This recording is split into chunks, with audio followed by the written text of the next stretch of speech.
How you doing? David Taub here from nextlevelguitar.com, and I've been getting a lot of emails here about amps and tone and what amp am I using in a lot of the lessons that I'm doing.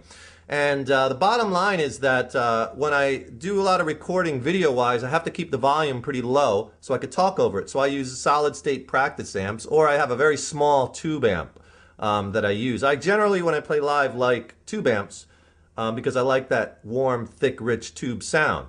But you have to crank them to really get those voltages up and get those tubes talking to each other to get that real thick sound that I personally like. So in the studio, I play more small practice amps when I'm filming video.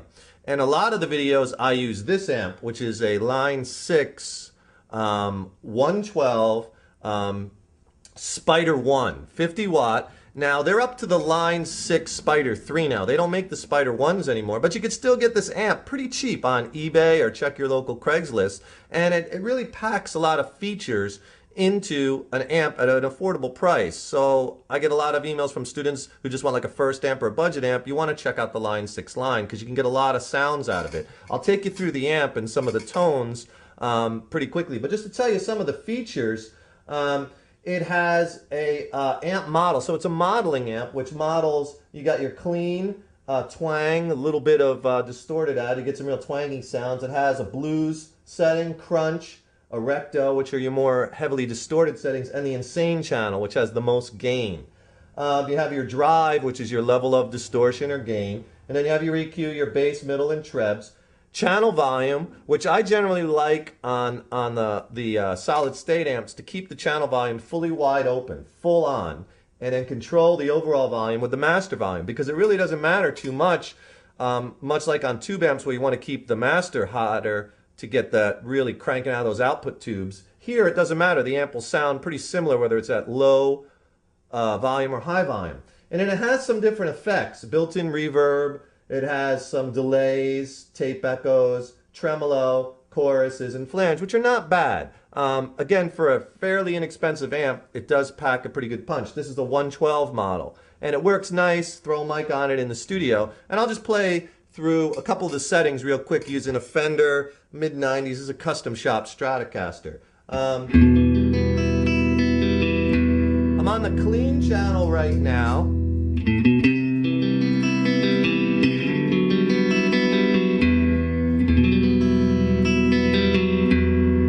So let's get some really pretty tones.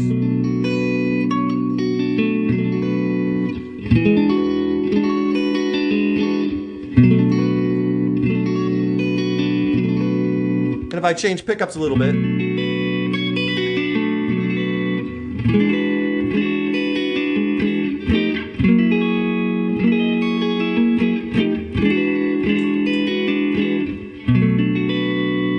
so it has some pretty cool, decent, clean tones. And then as you start cranking it up, now I'm going to the twang channel. Now the amp starts having a little bit of gain.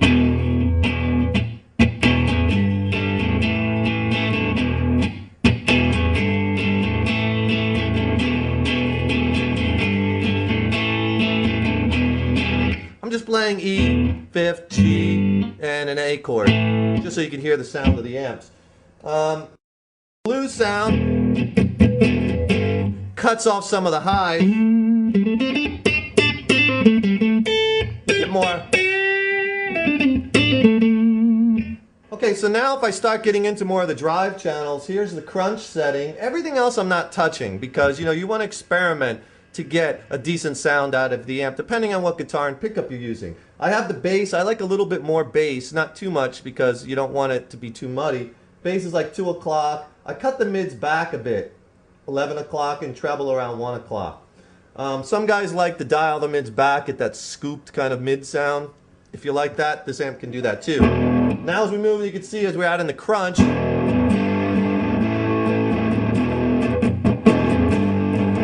it's starting to add more gain. If I switch to the brighter back pickup,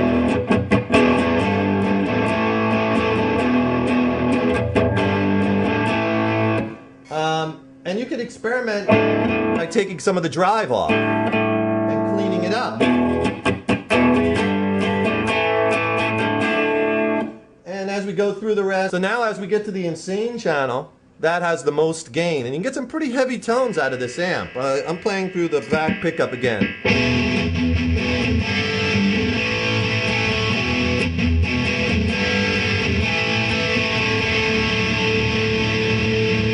Like with that open D chord, it's still not ridiculous amounts of gain, whereas it's too fuzzy, but you get some pretty good sounds. And again, you could back off. Now, I only had the drive on 3, not even halfway. If I start cranking the drive more, it starts getting heavier and heavier.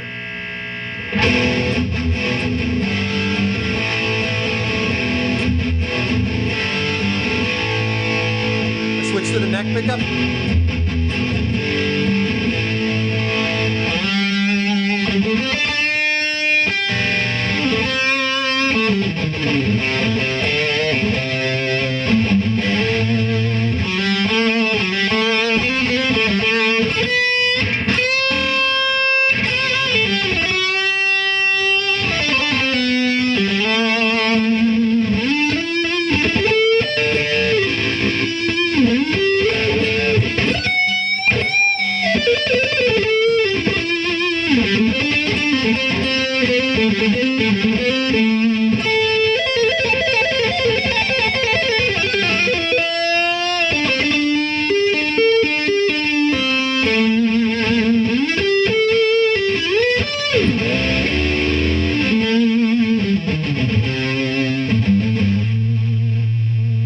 One of the other features that's kind of cool on this amp is the built-in delay.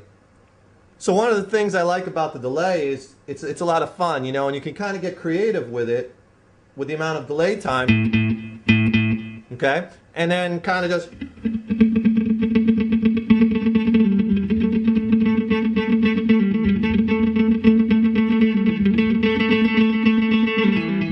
And you can also turn that into kind of like the big kind of concert hall delay sound. I got the delay cranked about 3/4. So I got the delay kind of cranking.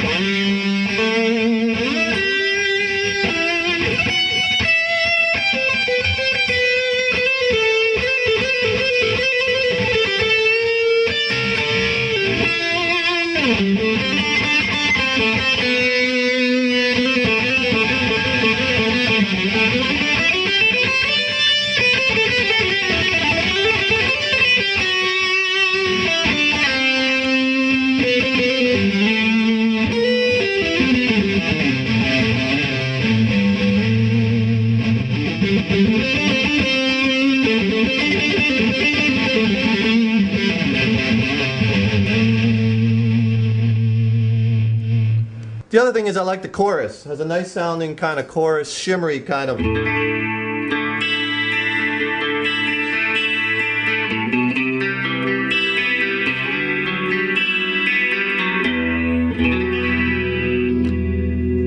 Just changing pickups now.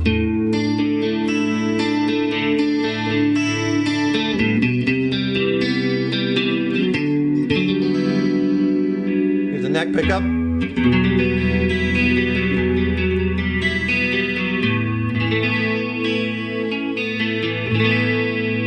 So it kind of gets a...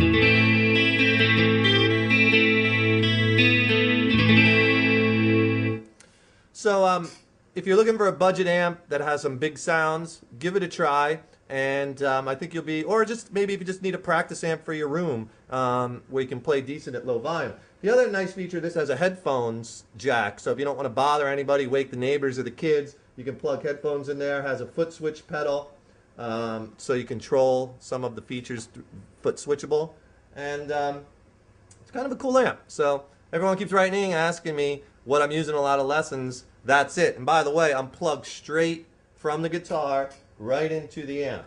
I don't have any other effects or anything else. I don't generally use a lot of effects, and most of the time I'm just plugging straight into the amp. All right? We'll see you soon. Take care.